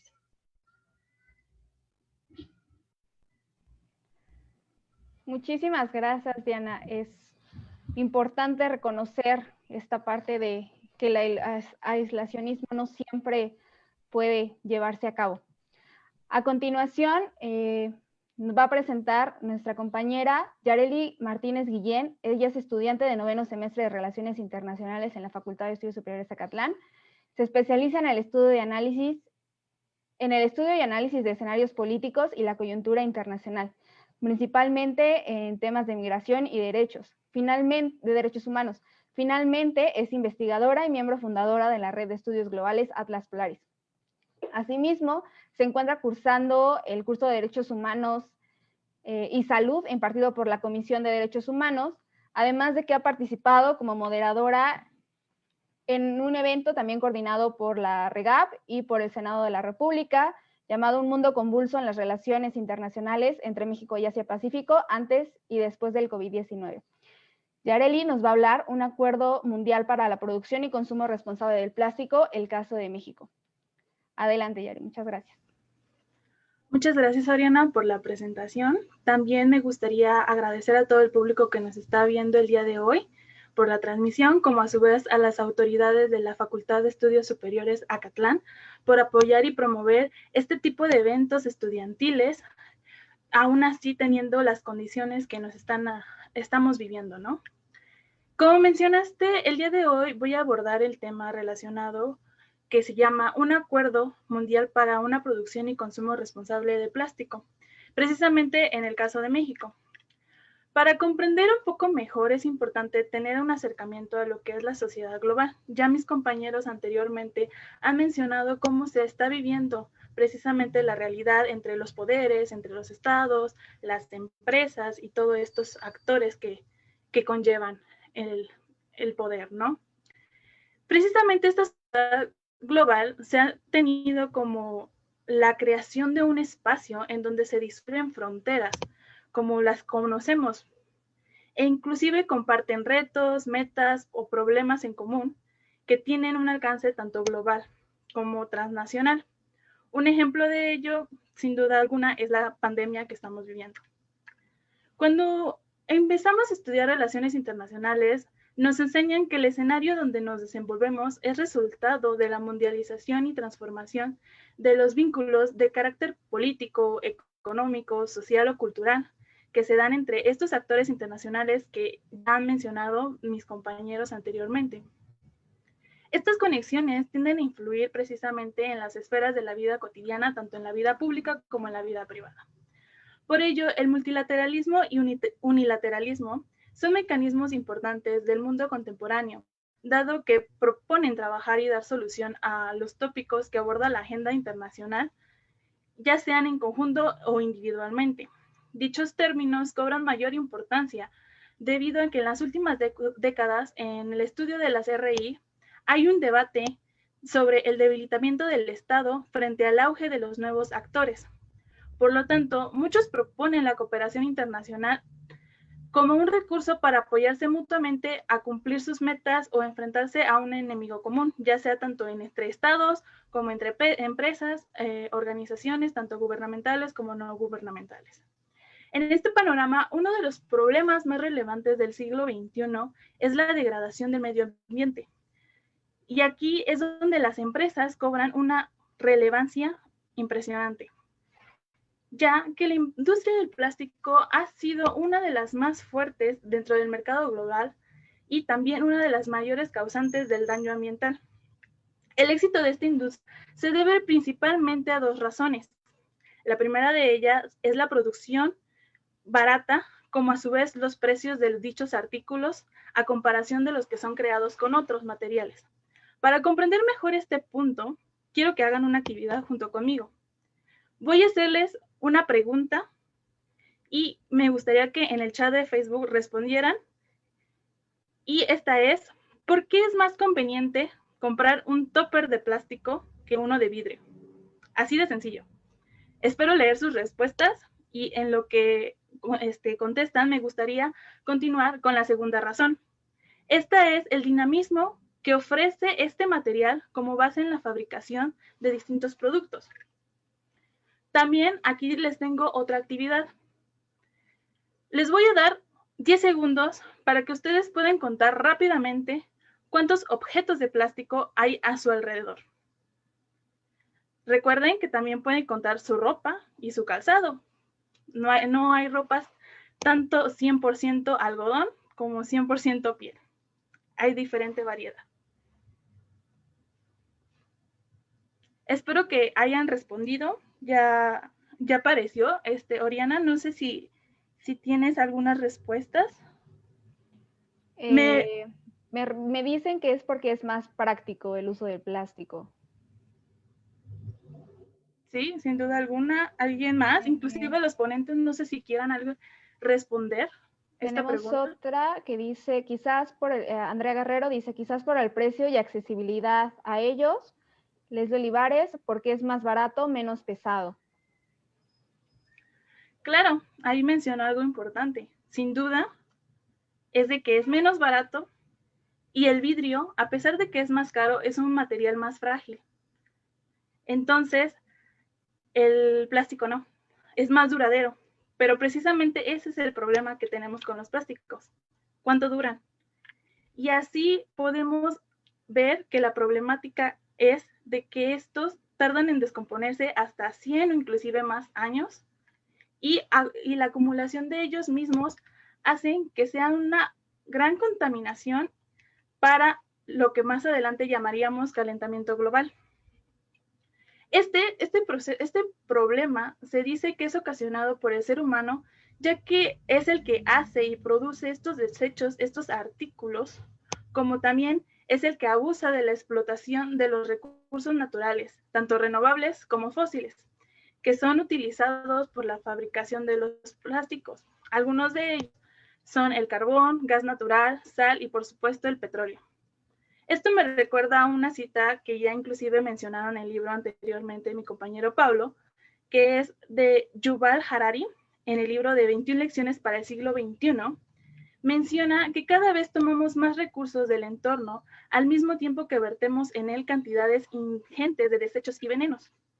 Hoy en día, algunas de las problemáticas más famosas causadas por el calentamiento global son las crisis alimentarias, la escasez del agua, los incendios por sequías que hemos estado viendo en los últimos meses. Esto propicia también la extinción de la flora y la fauna, como también los cambios climáticos, solo por mencionar algunos de los más conocidos. Dicho esto, nos podemos preguntar, ¿qué ha hecho el Estado por nuestro bienestar y el del medio ambiente? Sin duda es una pregunta que puede variar la respuesta dependiendo en caso de qué estado particular queramos estudiar, porque no es lo mismo en México como en un país de Europa. Una de las medidas más famosas, sin duda, en todo el mundo ha sido la prohibición de las bolsas de plástico, debido a que son artículos más utilizados por la población gracias al al fácil acceso a ellos. Además, son un ejemplo de que los plásticos llamados de un solo uso, haciendo referencia precisamente a que son utilizados para ser usados y desechados inmediatamente, ya que algunos de los más comunes, además de las bolsas, son las colillas de cigarros, tapas y botellas de plástico, popotes, empaques de comida o frituras. En ese sentido, México no ha sido la excepción en adquirir ciertas medidas como esta, ya que el caso más conocido y más cercano es la reforma de la Ley de Residuos de la Ciudad de México, establecida por la Secretaría del Medio Ambiente en la cual prohíben la comercialización, distribución y entrega de bolsas de plásticos desechables. Quien viole esta ley será sancionado monetariamente con un pago que va desde los 42,000 hasta los 170,000 pesos.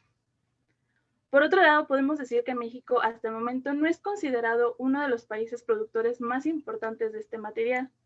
Sin embargo, sí es un país influyente en la degradación del medio ambiente, puesto que es parte de un mercado altamente productor de dicho material, refiriéndome precisamente a la alianza que mantiene con Canadá y Estados Unidos, a base de la conocido Tratado TEMEC ahora.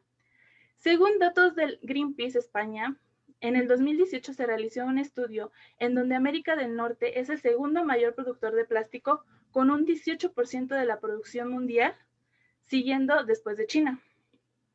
Las cosas comenzaron a tomar otro rumbo cuando emergió un signo de esperanza, se podría decir, ya que los países miembros de las Naciones Unidas, siendo esta una alianza multilateralista más grande en el mundo, se comprometieron a ejecutar efectivamente los 8 objetivos de desarrollo del milenio y posteriormente fueron actualizados y amplificados a los famosos 17 Objetivos de Desarrollo Sostenible o comúnmente ODS. Todo esto ha sido acordado y establecido en la Agenda para Desarrollo Sostenible o como comúnmente la conocemos, la Agenda 2030.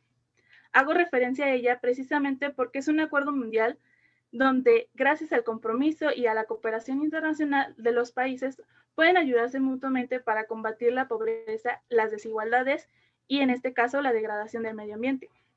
Entre ellos, México está incluido, por supuesto. En la Agenda 2030 se propone el crecimiento de los países miembros para alcanzar un desarrollo sustentable, es decir, esto es definido como un desarrollo capaz de satisfacer las necesidades del presente sin comprometer la capacidad de las futuras generaciones para satisfacer sus propias necesidades. Para ello, el 12º ODS, Producción y Consumo Responsable, se refiere a la importancia del funcionamiento de la economía mundial con la disminución de la huella ecológica. Como también propone metas para lograr instar a las industrias y los negocios y a los consumidores a reciclar y reducir los desechos que generamos, ya que si la población llega a los 9.600 millones de personas en el 2050, se podría necesitar equivalentemente casi 3 planetas para proporcionar los recursos naturales necesarios para mantener el estilo de vida que vivimos actualmente. Aunque México se ha comprometido a cumplir con dichos objetivos y metas, esto no ha garantizado que se realicen políticas o instalen los mecanismos suficientes en esta área a nivel tanto local, estatal o nacional, ya que el gobierno debe de trabajar con la sociedad civil y ONGs, e inclusive han creado campañas en la búsqueda de soluciones para disminuir el daño. Una de ellas ha sido Limpiemos Nuestro México, que es la más famosa a nivel nacional. Entre otras cosas, es difícil decir que no podemos conseguir un cambio si no cambiamos todos, perdónenme la redundancia, pero México sí debería trabajar en algunas propuestas. Algunas de ellas sería instaurar nuevos patrones en el estilo de vida de la población mexicana, y utilizar modelos a seguir como países que cuentan con un excelente sistema y cultura de reciclaje, como lo es Alemania, mejorar y ampliar las regulaciones respecto a la extracción de recursos naturales, que inclusive mi compañera ya estuvo mencionando esta cuestión de las tierras raras.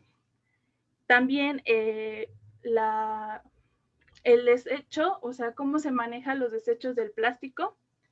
También crear y mejorar mecanismos e instituciones encargadas tanto en materia del medio ambiente, extracción de recursos y medidas para disminuir los desechos, como ya lo mencionaba. A su vez, México también debería trabajar en conjunto con empresas, ONGs y la sociedad civil, como también con los países de Latinoamérica, ya que se encuentran en una situación similar a México al ser países de los que viven prácticamente de la exportación de materias primas que son ocupadas en la industria del plástico. Estas propuestas son hechas con el propósito de contrarrestar un poco el daño que ha hecho el hombre al planeta.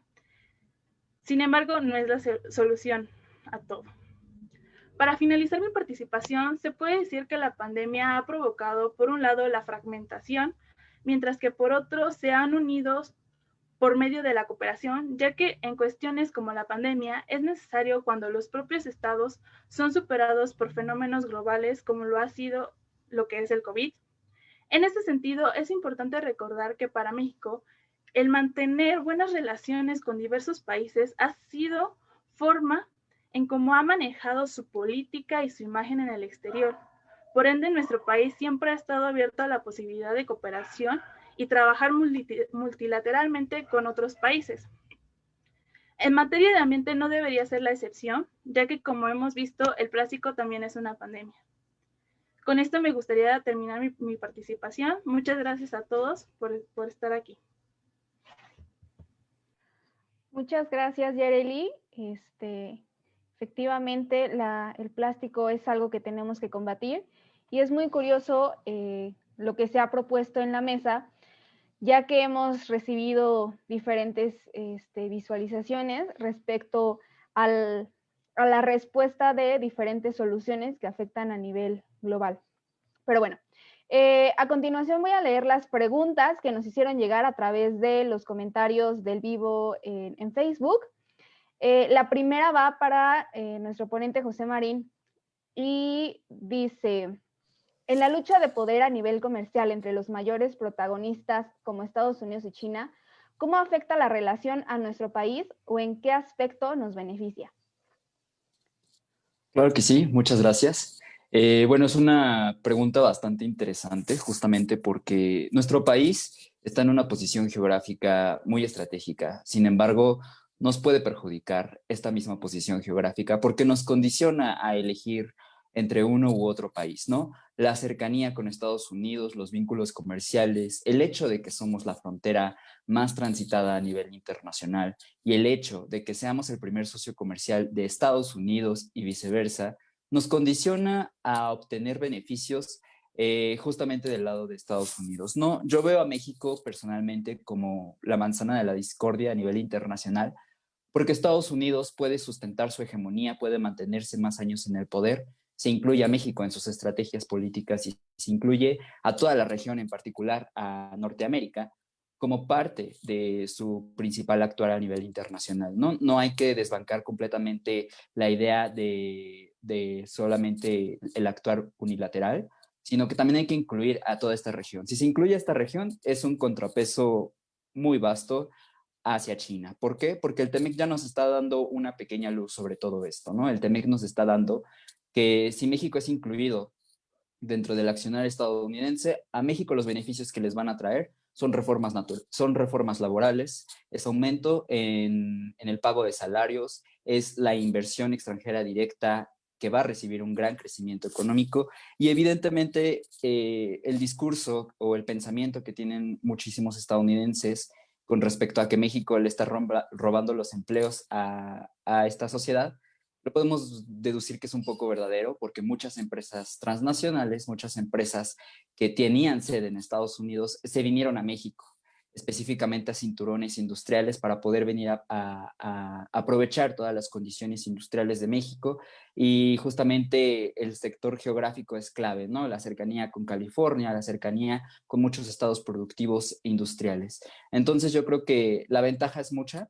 China evidentemente tendría que ver cómo poder frenar el accionar estadounidense. México, por lo tanto, en el discurso menciona una apertura comercial y una apertura de amistad con China, lo que nos permitió la realización del puente aéreo para utensilios y para bienes durante el COVID-19. Eso es un claro ejemplo de que la política debe de ser así, abierta en el discurso, pero evidentemente en el plano comercial y político estamos condicionados por un solo país.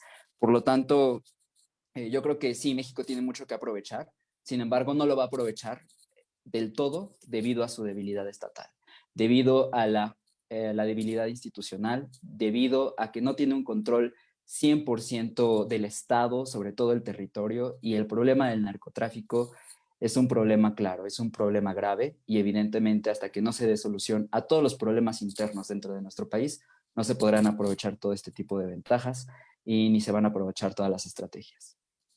Gracias. Muchas gracias.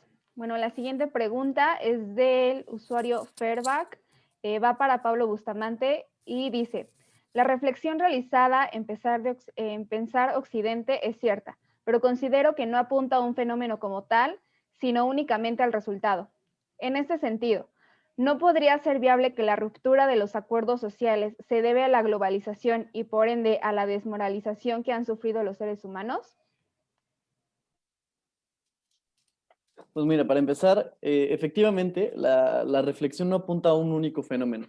Occidente tiene más de 2.500 años de historia y en esos 2.500 años de historia se han cometido múltiples errores. Entonces, el declive de Occidente no es solamente resultado de una sola cosa, son muchas, es una bola de nieve que va cayendo y se va haciendo más grande hasta el punto que no se detiene, hasta que se estampa.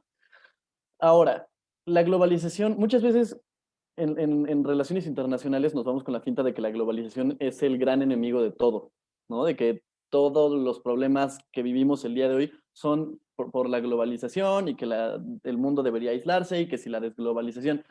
No, no va por ahí. Creo que a estas alturas del partido, desglobalizarse y aislarse completamente es, en mi punto de vista, no tanto, aquí me voy a deslindar un poquito de lo que se platicó en mi ponencia, desglobalizarse y echarse para atrás es imposible.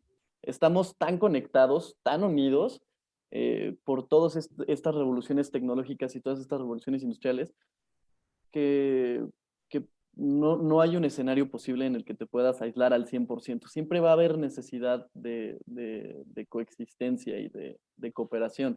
Ahora, la globalización no es el factor de caos y no podemos apuntar a la globalización y señalarla con esa intención.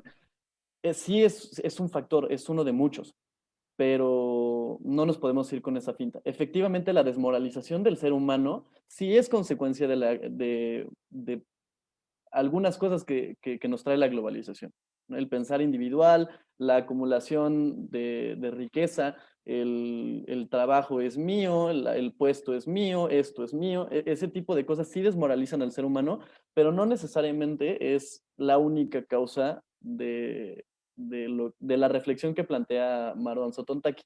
Esta reflexión va muchísimo más allá, a este sentido de sí está muy mal la cosa, pero no porque esté mal voy a renunciar a los valores y principios en los que yo creo y que creo que son ideales para que la coexistencia humana sea óptima. ¿Vale?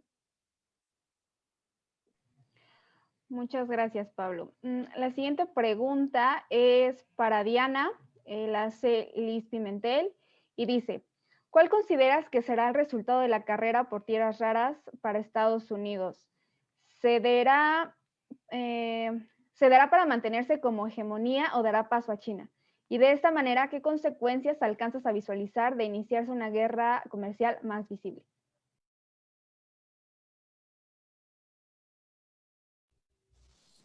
Claro, bueno, gracias por la pregunta. Es muy interesante. En realidad, la carrera por tierras raras va entrelazada con otra carrera muy importante que es la del Ártico. ¿Y por qué cito esto? Una de las opciones que tiene Estados Unidos para proveerse de tierras raras es ir a expropiar a Groenlandia. Entonces, eso, claro, a largo plazo. A mediano plazo, lo que puede hacer, es, como comentó mi compañera Yareli, es adoptar el sistema japonés de reciclaje de tierras raras para poder aprovechar al máximo estos componentes. Entonces, vemos dos alternativas, mediano y largo plazo, y conocemos a una administración estadounidense que busca alternativas de muy corto plazo. Entonces, creo que la respuesta radica en poder organizar bien las decisiones y las prioridades que tiene el gobierno a nivel interno para poder exteriorizarlas. Las consecuencias que se visualizan, pues creo que son muy claras. Como estamos unidos en una red global, obviamente, cada paso o cada decisión que se tome entre estos dos grandes hegemones va a implicar severamente en el resto de los países. Lo vemos en la economía, lo vemos en la distribución de determinados productos y servicios. Respecto, a que si Estados Unidos cederá, yo creo que no, porque conocemos la política o los valores que contiene la Constitución y en general el ímpetu estadounidense.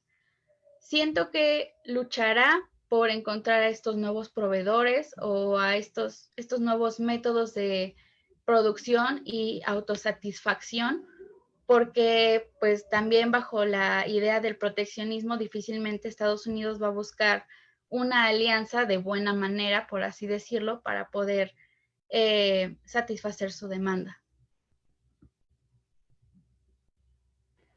Muchísimas gracias por la respuesta, Diana. Y bueno, aprovechando mi papel como moderadora y aprovechando todas las exposiciones que ustedes nos hicieron, yo les quisiera plantear una pregunta a los ponentes. Y bueno, esta es un poco más coyuntural, por así decirlo. Y bueno, considerando que las elecciones estadounidenses están próximas a cometerse, ¿ustedes consideran que se podría tener un cambio o retorno a la promoción del multilateralismo en cuestión que el candidato Biden sea el elegido? ¿Cuál creen que sea el escenario? ¿Se hará totalmente un cambio de escenario respecto al nacionalismo o retomaremos la visión estadounidense de un actor que está más enfocado en la acción multilateral? Si quieren, lo hacemos conforme se fueron presentando. Entonces, inicio contigo, Pablo. Pues bueno, contestando a tu pregunta, creo que ambos candidatos tienen una agenda. Estados Unidos seguía sobre una línea y sobre una agenda que puede variar respecto al partido en el poder, pero creo que no. Siento que Estados Unidos ahorita está demasiado metido en sus problemas, en su propia crisis, como para decirle al mundo como, hey, vamos a ser amigos otra vez y vamos a apostarle al multilateralismo. Creo que China tampoco, o sea, realmente China no es el ideal tampoco para el multilateralismo. Si bien quiere dar esa intención o ese parecer, creo que tampoco es la solución más marcada. Creo que estamos viviendo un periodo de una crisis autoprovocada por el sistema, en este afán de querer absorberlo todo y que sí, todos somos iguales, y en este afán de homogeneizar, que es más o menos de lo que les platicaba ahorita, es la positividad de lo igual, esa violencia sistemática que se genera por el exceso de lo mismo. Entonces, obviamente ahorita la gente lo que menos quiere es compartir espacio. Yo no veo un regreso al multilateralismo por parte de Estados Unidos. José Marín, por favor. Claro que sí. Yo igual coincido con Pablo en lo último de que no va a haber un regreso, un retorno al unilateralismo. Sin embargo, por razones yo creo diferentes. Porque evidentemente la política que estamos viendo con Donald Trump sí es muy reaccionaria, como igualmente ya lo comentaba. Sin embargo, con el candidato Biden, si bien tiene una buena propuesta en cuanto al ámbito internacional, el actuar durante su participación en el debate presidencial dejó mucho que desear, ¿no? Al electorado estadounidense, a los colegios electorales e inclusive a la opinión pública internacional, y muchos diarios ya inclusive anunciaban que los inversores internacionales no ven una fortaleza en Estados Unidos para poder permitir ese flujo de capital, ¿no? Entonces yo creo que las razones son varias. Evidentemente, si queda uno u otro candidato, ya está anunciado, ya se vio un progreso por años anteriores sobre cómo Estados Unidos está manejando su agenda internacional, sobre cómo estamos viendo un descenso en el poder económico y un poco en la presencia política de Estados Unidos. Sin embargo, el poder militar sigue ahí, ¿no? El poder militar estadounidense sigue presente, sigue siendo una hegemonía, sigue ejerciendo poder sobre otros actores, y yo creo que ahí vamos a ver una continuidad. En cuanto a conflictos, en cuanto a decisiones unilaterales, si se va a meter en nuevos conflictos armamentistas en Medio Oriente, si va a elegir nuevamente apoyar a ciertos gobiernos legítimos en América Latina, o inclusive se va a apoyar a economía, pues sí, proyectos económicos en Europa. Las decisiones, yo creo que, como bien señala Pablo, sí son sistémicas. Sin embargo, China, el apoyo que está dando a otras naciones es más significativo y con mayor visión, con una visión a futuro, con una visión, con un plan realmente estructurado, a diferencia de la política reaccionaria estadounidense, y por lo tanto, esa política de China que apuesta por la comunidad internacional, por incluir a otras naciones, va a ser lo que va a primar. Estados Unidos, sin embargo, yo creo que va a quedar rezagado en cuanto a este tipo de decisiones, pero evidentemente vamos a ver un flujo constante entre decisiones unilaterales, multilaterales, regionales y demás. Muy interesante cómo se contradicen en cierta parte sus respuestas. Jacqueline, por favor. Concuerdo contigo, creo que es interesante el análisis porque pues obviamente depende de cada postura, ¿no? De cada ponente. Entonces, pues igual concuerdo y también no con los otros ponentes porque yo sí creo que, o sea, como bien lo mencioné sobre mi tema, se tenderá un poco más al multilateralismo. La verdad, yo sí veo a un Estados Unidos un poco debilitado. Entonces creo que sí, la postura que ha tenido Donald Trump sí lo ha hecho perder en cierta medida posicionamiento e incluso fuerza en el sistema internacional. Entonces, lo concerniente a las elecciones, sí podría cambiar un poco en dado caso de que no llegara a ganar Donald Trump, pero también creo que sí sería un poquito difícil volver a posicionarse como esa potencia hegemónica por lo mismo de este sistema que ya lo mencionaron anteriormente, que ya vivimos en este sistema multipolar. La verdad, siguen emergiendo más potencias que tienen un gran poderío en diversos aspectos y pues apenas había leído igual un análisis que decía que la potencia, quien iba a tener el poder mundial iba a ser aquella potencia que dominara la tecnología, ¿no? Entonces, en este caso, creo que tanto Japón como China son uno de los países que están están innovando, creando innovación tecnológica y pues sí le pueden hacer frente a la potencia estadounidense. Entonces, yo sí estoy más a favor o haciendo un análisis prospectivo, creo que sí se tiende un poco más hacia este multilateralismo. Yo lo veo como el ideal, tal vez sí sea solamente mi punto de vista, pero sí creo que sí se necesita de la cooperación de todas las naciones para poder, pues para empezar, salir de esta crisis y posteriormente enfrentarnos a lo que viene. Entonces, sí concuerdo que Estados Unidos sigue llevando una línea pero que igual sí se va a enfrentar a muchas complicaciones por el actuar que ha tenido su representante. Entonces, veo más que se va a fomentar el multilateralismo a pesar de pues la postura que tenga Estados Unidos. Muchísimas gracias. Y justo acabas de tomar el tema de la innovación, que es justamente lo que nos habló Diana, ¿no? Esta parte de las tierras raras. Entonces, Diana, por favor, adelante. Gracias. Definitivamente y personalmente yo no veo un cambio en el modo de hacer relaciones internacionales en este mundo actual. Quiero decir, yo no veo cerca un retorno al multilateralismo, desgraciadamente. Hablando de las elecciones presidenciales de Estados Unidos, por supuesto que son candidatos diferentes de partidos diferentes.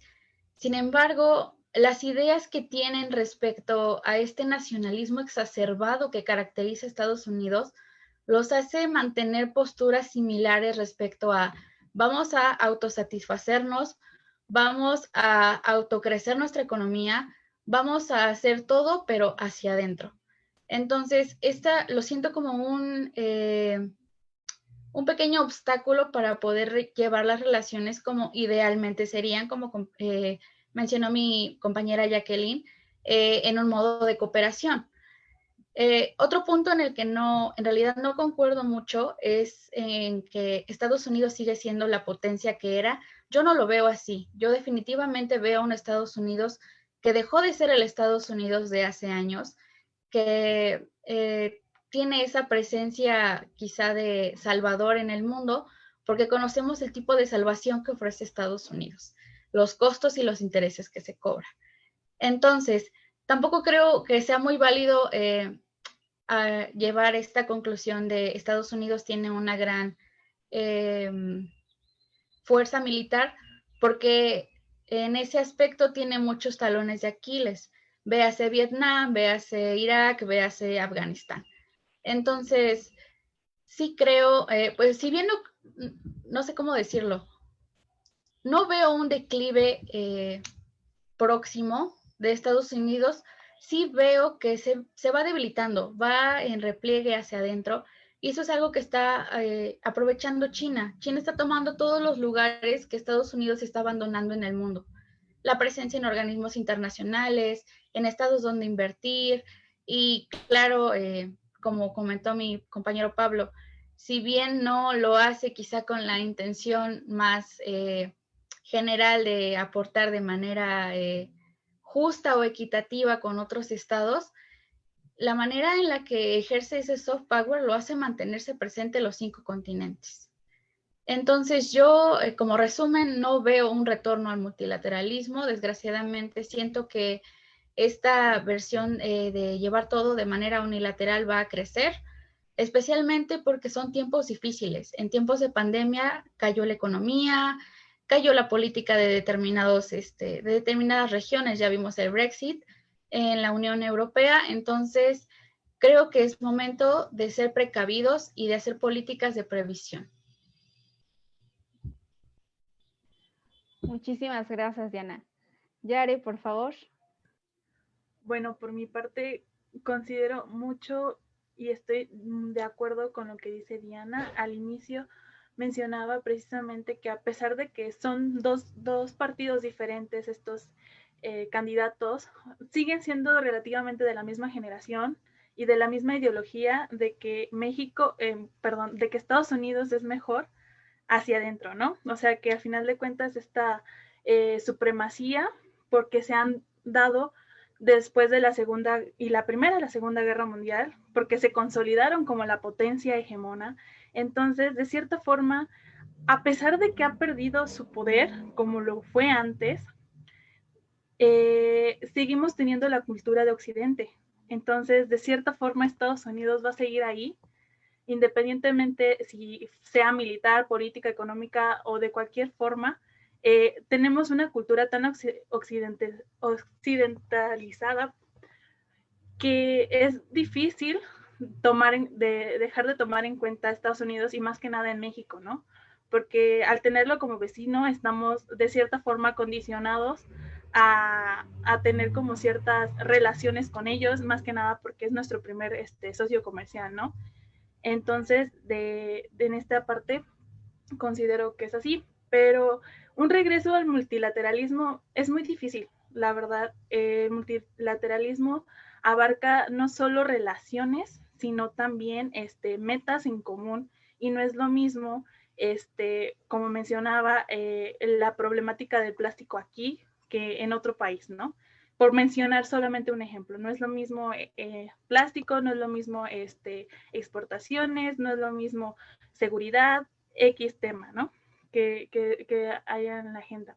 Entonces, en ese sentido, considero que el multilateralismo no se va a dar y sigue siendo utópico de que todos somos uno, el mundo somos esta aldea global, somos somos iguales, y como lo decía Pablo, ¿no? O sea, queremos acaparar todo, tener los mismos derechos, que siempre seguimos chocando junto con las ideas de Occidente, como las ideas de Oriente, porque no es lo mismo inclusive Asia en sí, Asia es un mar de ideologías, ¿no? Entonces, no es lo mismo hablar de derechos humanos aquí que hablar lo mismo de derechos humanos inclusive en Irán.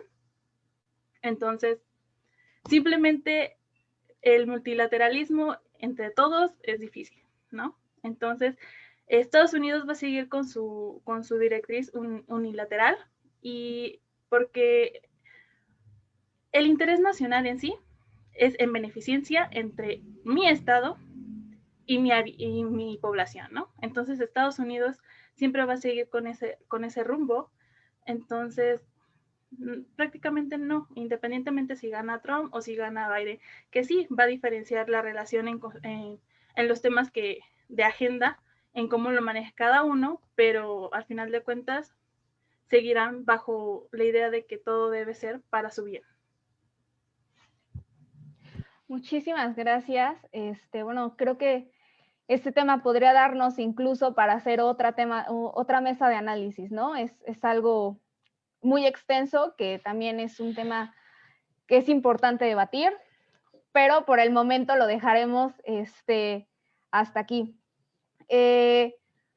Bueno, antes que nada quisiera reiterar mi agradecimiento a todos los que nos han acompañado el día de hoy, y bueno, le cedo la palabra nuevamente al profesor Bernardo Morales Lara para que nos dedique unas palabras de agradecimiento y de despedida. Muchas gracias nuevamente. Pues yo muy complacido de escucharlos, chicos, de verdad, bastante bien sus análisis. Lo interesante también de aplaudir es de que no necesariamente tienen que estar de acuerdo, hay divergencias en las posturas, eso es importante, nos lleva al análisis, nos lleva al debate, por supuesto. Yo incluso ahí los invito a que aparte de estos análisis tan interesantes que ustedes hacen, pues haya debate posteriormente con estas nuevas posturas que van apareciendo, ¿verdad? Ojalá se pueda lograr, ustedes lo estarán organizando, por supuesto, es una idea, ¿verdad? Pero la verdad nos lleva a muchas reflexiones, argumentaron bastante bien, es importante, se ve que estudiaron bastante bien también los temas, y a nosotros, por supuesto, nos ayudaron a entender pues más a aspectos sobre el multilateralismo y el unilateralismo, específicamente con este país, Estados Unidos, las relaciones que está teniendo con China, estos temas de dependencia que también ahí tocaron, términos que yo no había escuchado anteriormente, y que ustedes los pusieron, pues los externaron, los pusieron en boga, los analizaron.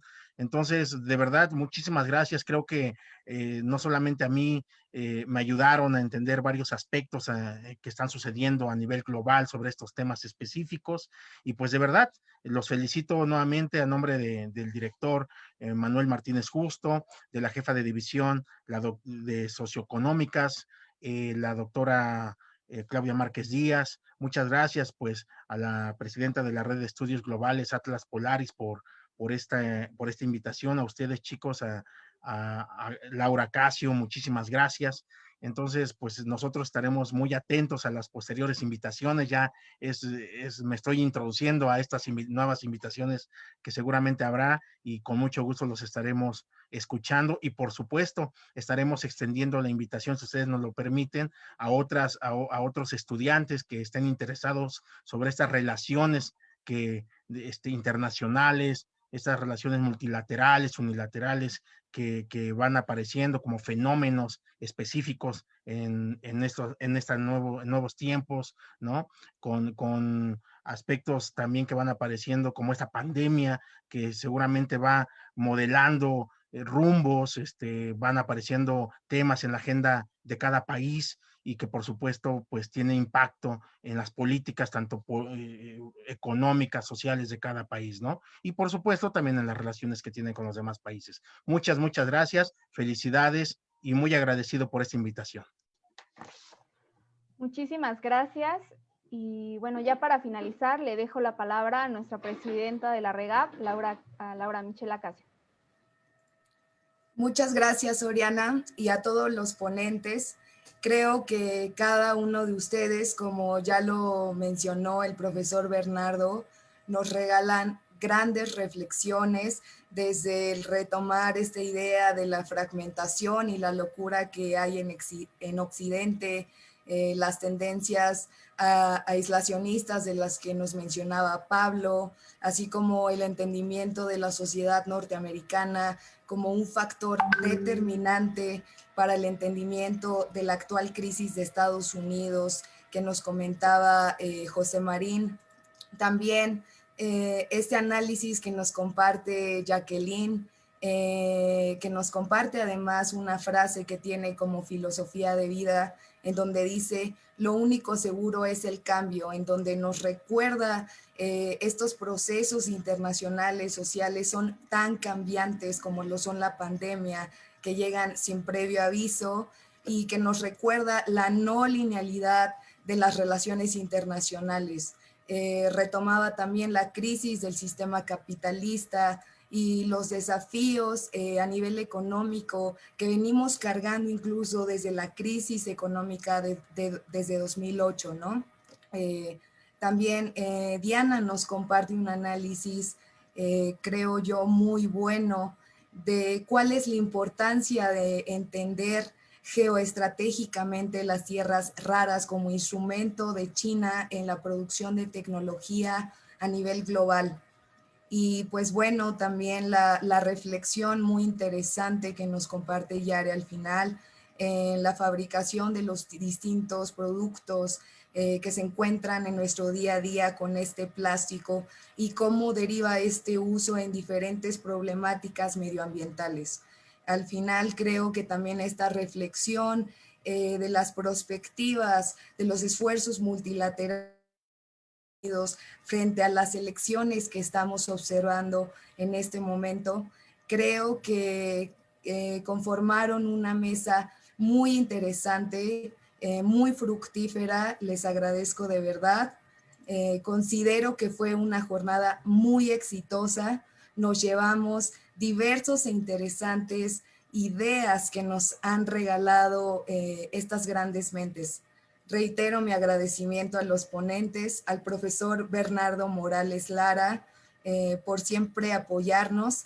También muchas gracias a las autoridades de la Facultad de Estudios Superiores Acatlán, a todas las personas que nos ayudaron en la difusión de este evento, a mis colegas dentro de la Red de Estudios Globales Atlas Polaris y por supuesto a toda la gente por seguir esta transmisión en vivo.